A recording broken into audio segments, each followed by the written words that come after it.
Good morning, students. In today's session, we are going to see the nature of magnetism, magnetization, permeability, magnetic material and its classification with respect to susceptibility and permeability.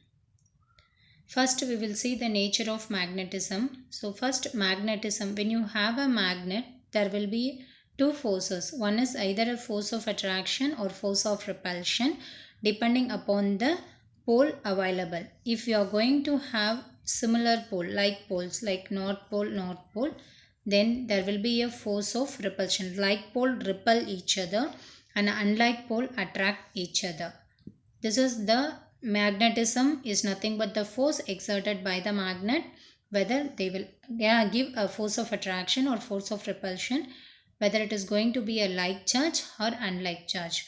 But the magnetism is caused by the flow of charge. When you are passing a current through a coil, you consider one inductor. When you are passing a current through the coil, it is capable of storing energy in the form of a magnetic field. The H is equal to Ni divided by L, proportional to the current that exhibit a magnetic field.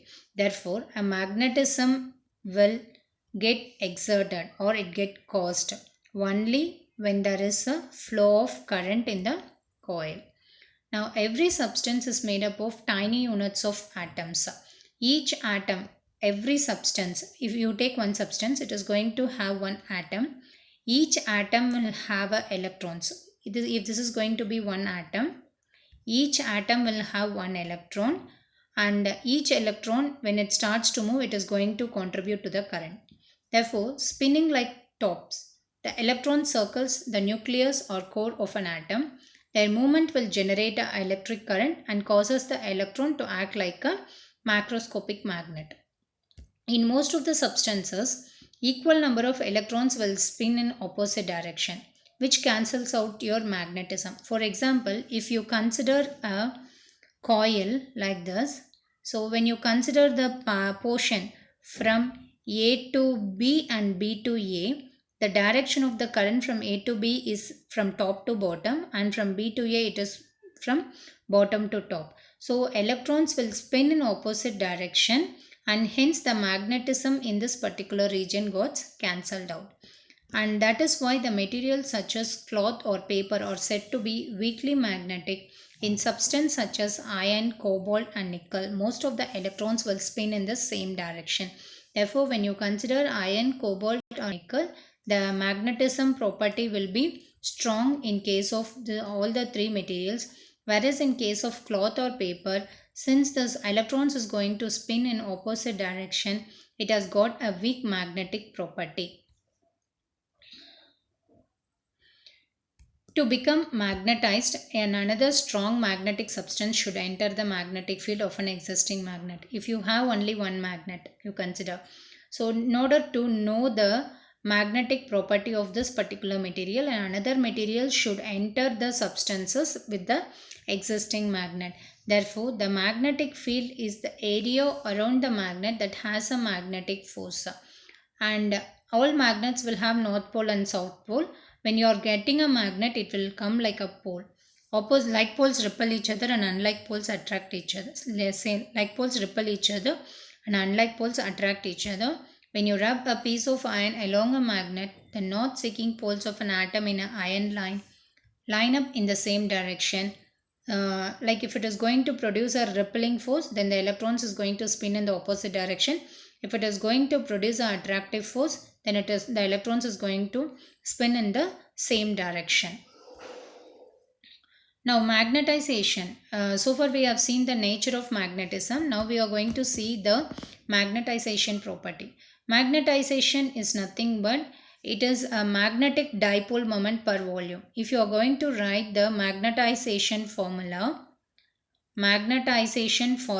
is nothing but it is your magnetic dipole moment occurring divided by volume in a volume of space.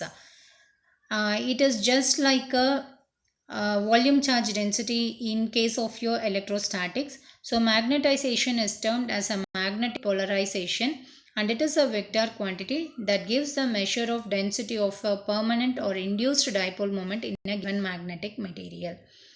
And also, as we all know that the magnetization will result in a magnetic moment. When the magnetic moment is available, your magnetic moment can be written as m is equal to I into s. So it is going to exhibit a motion of electrons. That is, the electrons or the atoms or the spin of the electrons will occur in the process. Therefore, we can say the net magnetization will result net magnetization results from the response of a material to the external magnetic field together with any unbalanced magnetic dipole moment that is inherent in the material due to the motion in its electron, as mentioned in the earlier explanation.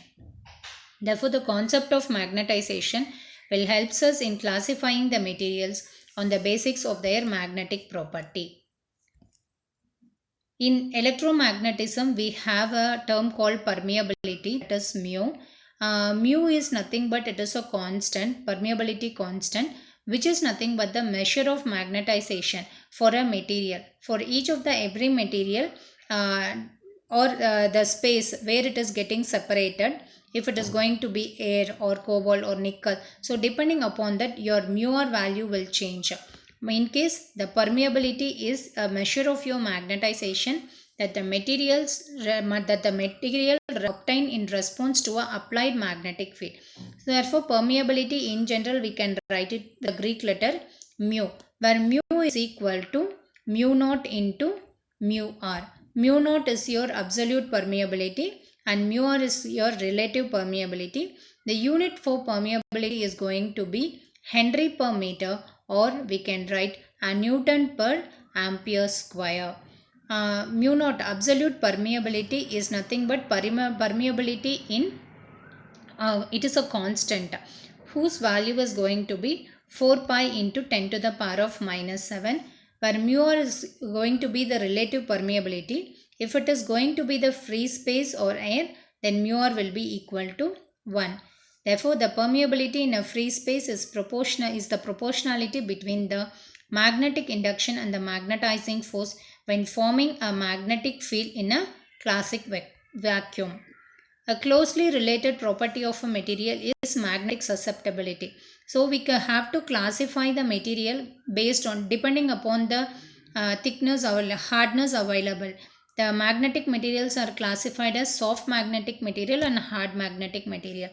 If you wanted to have the classification based on the susceptibility and permeability, then we have to have the classification as diamagnetism, paramagnetism, ferromagnetism, like that. So in future slides we'll see the classification of the magnetic material based on susceptibility and permeability.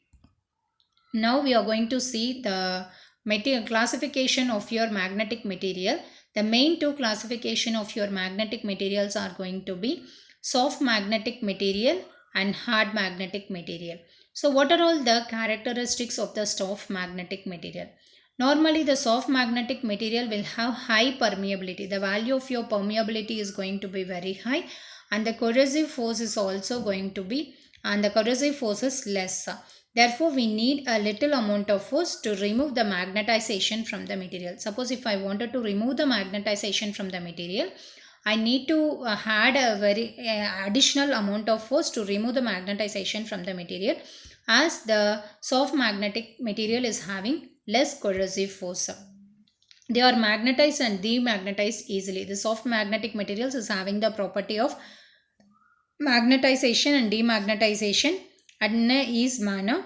The magnetic energy stored in them is not high, that is, they have a very low residual magnetism, and also they have a steeply rising magnetization curve, relatively smaller and narrow hysteresis slope, and hence small energy losses due to magnetization. Energy losses include hysteresis loss as well as your eddy current loss. Now this soft magnetic materials should have a little power to keep the magnetic property for a longer time. A large magnetizing force is required in this material to include magnetism. Why? Because the corrosive force is less, in order to maintain the magnetization, or in order to remove the magnetization, you have to maintain a large amount of magnetizing force in the material. Next one is going to be the hard magnetic material. The hard magnetic materials, if I wanted to make a permanent magnet, hard magnetic materials like carbon steel, tungsten steel, cobalt steel, alnico and hard ferrites are the most suitable one for making your hard magnetic material. Cobalt steel has exceptionally superior magnetic property, but it is very expensive. So if I wanted to make a permanent magnet, if you are using a cobalt steel, it is very expensive, but it is going to be the most superior magnetic material that is having all the good property of your magnetism. Soft magnetic material is not possible. You cannot use a soft magnetic material for making permanent magnet, because in case of your soft magnetic material, your hysteresis loop is going to be narrow. Whereas in case of hard magnetic material, the hysteresis loop is going to be broader, where it can operate at a larger range of magnetism. When you are adding carbon to the magnetic material, the hysteresis loop area will get increased. That is why in earlier days, carbon steel was used for making the permanent magnet, and also carbon steel is cheap. The most two advantageous material is going to be cobalt and carbon steel. Cobalt you can use it because it is going to give an extremely good magnetism property, but it is costly. Instead of this cobalt, you can go for your carbon steel. Why? Because when you are going to add the carbon with a magnetic material, it is going to maintain a wider range of your hysteresis curve, and also it is useful for making your permanent magnet. Since the carbon steel is cheap, you can prefer it to make a permanent magnet. The next hard material characteristics is going to be generally rising magnetization curve, large hysteresis loop area. In case of soft magnetic material, the hysteresis area is very less, and therefore for each cycle of magnetization, you have to consider the energy loss. In case of your hard magnetization, the energy loss is going to be high. High value of BH product, since the BH curve, that is the hysteresis curve, is going to have a larger area, it is going to have high value of BH product, high residual magnetism, and also large opposing magnetic force to neutralize or remove the magnetism, and it has got low permeability. Hysteresis loop is rectangular in shape. And you have the other different materials where based on the susceptibility it is getting classified. The classifications are, first one is going to be your diamagnetism.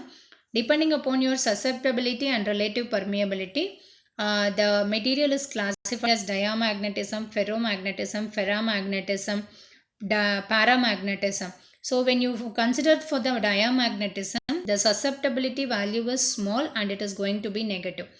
If you consider your relative permeability, its value are slightly less than unity.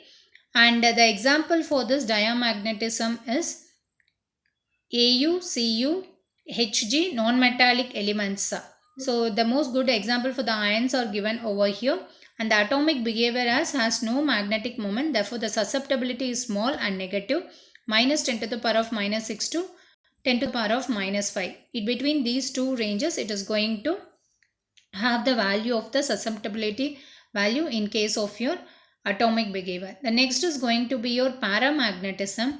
In paramagnetism, the susceptibility value is very small and it is going to be positive, whose value is 10 to the power of minus 5 to 10 to the power of minus 3. If you consider the relative permeability, it is going to be greater than 1 and or slightly magnetized. Next one is going to be your ferromagnetism. In ferromagnetism, the susceptibility value is going to be large, positive, and the function is applied as a function of your magnetic field, and its value, if you take, it will be below your TC level. Whereas in relative permeability, it is very much larger than 1 in case of your ferromagnetism. Next, antiferromagnetism. Antiferromagnetism, the value of your susceptibility is going to be small and positive, and the example for the same is given over here. and when you have a relative permeability, it doesn't have the relative permeability value, and therefore its atom will have an anti-parallel aligned magnetic moment. Susceptibility is very small and it is going to be positive, whose value lies between 10 to the power of minus 5 to 10 to the power of minus 3. Here the value is going to be same as that of your ferromagnetism. Then last one is going to be your ferrimagnetism. In this, the value of your susceptibility is going to be large and positive, and the function is applied to the field. Here when you check your atom structure, atom behavior, it is going to have mixed and anti-parallel aligned magnetic moment, and susceptibility is also large. The nature of the magnetic materials, the nature of the magnetism, magnetization, permeability, and how the magnetic materials are classified are taken into account when we are going to have the when we are going for analyzing the boundary condition, or when we are going to derive the inductance value in case of any type of applications. Thank you, students.